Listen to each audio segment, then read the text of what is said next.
3 to 4 months are long gone, and many of them, the last statement I saw from CS Mbadi was that they had been resourced up to December, which is a fairly better situation than what previously used to obtain. In another regard, we have the recommendation of CRA, who are coming up next here to present to us the fourth basis of revenue sharing, which will be extremely critical.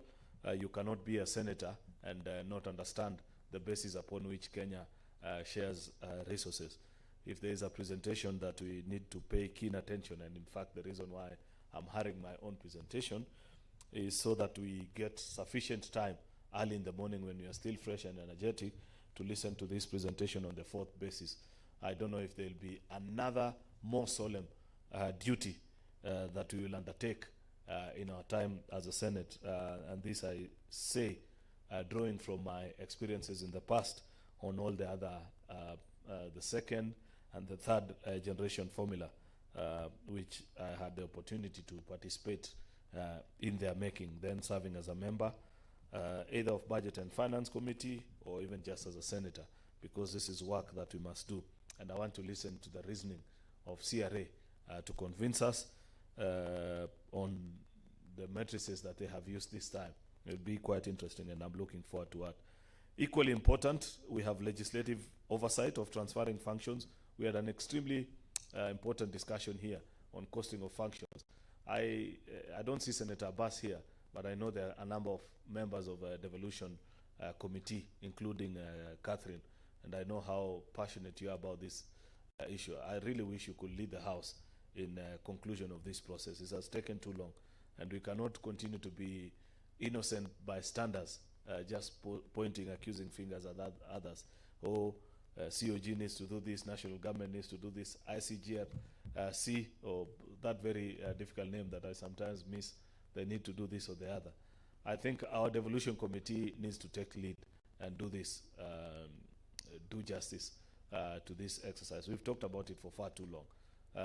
And in the presentations yesterday, Governor Sang actually made a very solid point that in the same way, and control of budget is here, and I don't want to preempt debate, that they were able to identify at control of budget level and say funding of bursaries from county government is an overreach on their part, that it is equally possible to establish where the overreach on the executive side is by them funding functions that are county government-led, and we should be able to transfer those resources to county governments if that situation is to obtain. I think the long and short of what he said is that we can let off the bursary if Ministry of Agriculture, Ministry of Health, and all these other departments that continue to hold on key resources that should otherwise be run by county governments are willing to let go, and everybody will be happy. So, members of the Devolution Committee, if you happen to remain in that committee, and I don't want to preempt debate also in that space, please do justice to the country. Finally, we have a collaboration and consultation that we have to undertake with the National Assembly, CRA, county assemblies. I'm extremely proud of the work that we have done the last few days, granting financial autonomy to our county assemblies. It's the one thing that I remain extremely proud about. We continue to undermine the authority of our county assemblies by asking them to walk across the street with a begging bowl to the executive and make a request to fund their own programs. And the bill that we passed in the last few days of the last session is extremely important. I'll be calling upon my colleague, the leader of the majority in the National Assembly, and I've spoken to him and their clerk as well, to prioritize this because it means a lot to us as a devolution family. We have legislative summit coming up in the next few weeks, I'm informed. And like I said in my moving that bill, it's one of the resolutions that we passed in 2016 during the inaugural legislative summit. It's almost 10 years now. We have not been able to do it. I don't think it reflects very good on us. So my hope is that by the time we retreat for legislative summit, we will have signed that extremely important piece of legislation that fosters devolution, especially with regards to the legislative arm of devolution. I hope our colleagues that will serve in the oversight committees when we eventually, and I'm quite intentional in my choice of words, when we reconstitute them, will carry out their duty with more zeal, as has been the last few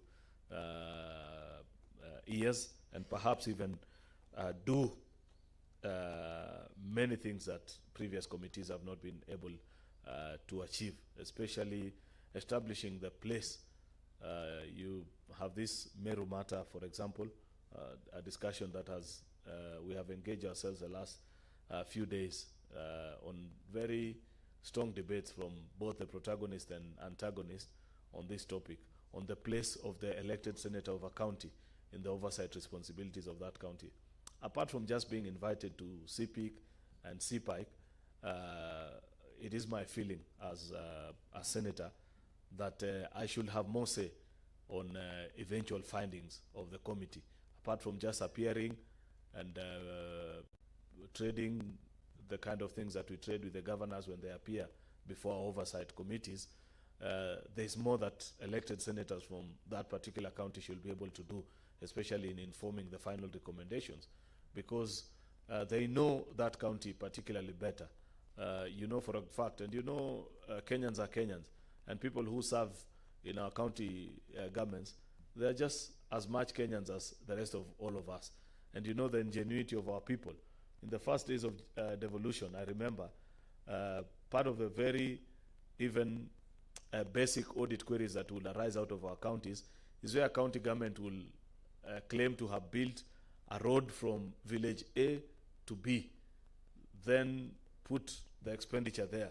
Then because many of these auditors, they do their audit out of the county headquarters, further down the list, you'll find the same road but with a different name. It will only take a resident senator who knows his county to point out and say, wait a minute, but this road that you have named B to A is actually the same road up there that you call it A to B. That's just an example of the many things and the project reports that we receive. Oh, this project is at 98%. It will only take you, Senator Wambua, to point out and say, no, wait a minute, I know this village. This project has not even kicked off. So the place of the elected senator in the reports that come out of our oversight committees is a conversation that we must have as a house and see how we infuse their colleagues. I thank you and appreciate the work that we have done. I look forward to an interesting session as we resume in the fourth session. God bless you. Thank you. I can resume my seat. I sit here for... Thank you very much, Majority Leader. Minority Leader, any comments? If not, I'll invite the Minority Whip, Senator Wambua, if there is any comment. If there is none, if there is none,